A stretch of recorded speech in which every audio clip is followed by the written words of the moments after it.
Go.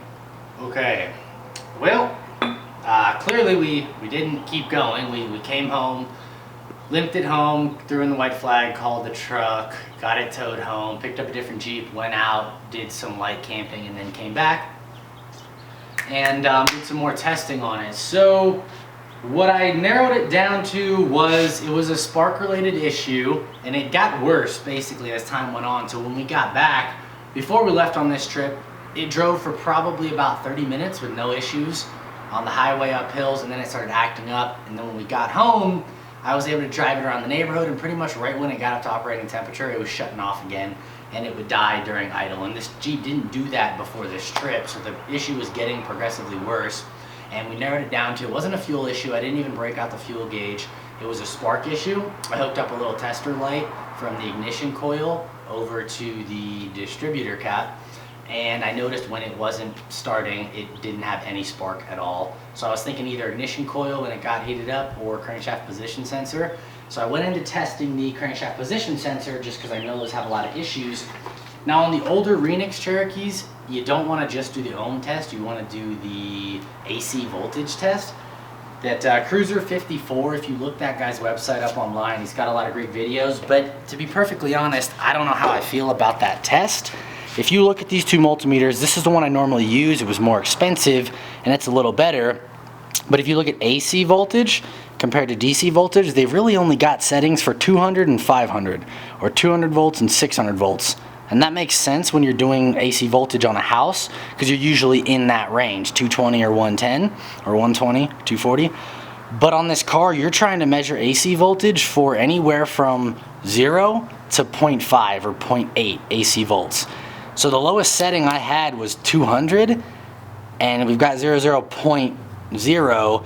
These multimeters really weren't picking much up. So I would crank it over with this one, and I never got anything more than 0.0.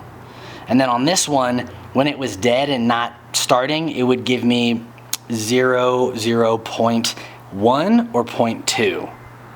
Now, if that's an accurate reading, that would be enough to make it not start, but I would let the thing sit for a while, and then overnight, I would still get 0.1 and 0.2, and then I'd plug it back in and it would start. So I just don't think these multimeters are accurate enough to try to measure 0.0 to 0.1, or 0.0 to 1 for AC voltage. It just wasn't giving me much. Now when I plugged in, I went and bought a new one from Napa and replaced it, and when I plugged it in before running the car or anything, I plugged it in to check AC volts, and I did get 0.3 on the reading instead of, which is the highest reading I ever got, but you should be getting 0.5 to 0.8, somewhere in there on your AC volts. All I ever got was 0.3 out of the brand new one out of the box.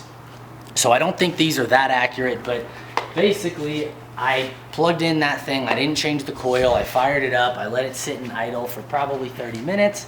It sat in the backyard and idled just fine. So then I took it out, drove it around the neighborhood. It's right at 210 operating temperature. The thing doesn't overheat, but it's sitting right in that range at operating temperature, and I drove it around for maybe 5-10 minutes. And before yesterday, the issue, it was cutting out. You could feel it losing power, and I felt when crankshaft position sensors go out, it almost feels like your clutch is slipping, like the whole car kind of jerks. So I didn't do anything like that, and it was doing that the other day. So I'm gonna go ahead and I'm gonna order another coil off of Amazon. I'm just gonna get a cheap ignition coil because I can't find one that I had a spare. So I'm gonna get that ignition coil, keep it in the car, but then for now we're gonna call this one good to go, and we'll just try to take it out on another trip. And of course I'll let you guys know, but it might have been a blessing in disguise because we hit a speed bump on the highway or on the road, and I felt the back fenders scrape against the wheel. So if we're wheeling, that would have chewed up my tires real bad.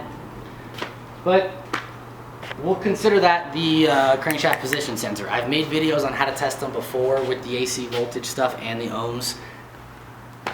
It is what it is. If you got a more sensitive multimeter, you might have better luck testing it to see what the output is on AC voltage, but I did get a little bit higher on the brand new one, and now it's not cutting out and dying for now. So we'll call it crankshaft position sensor.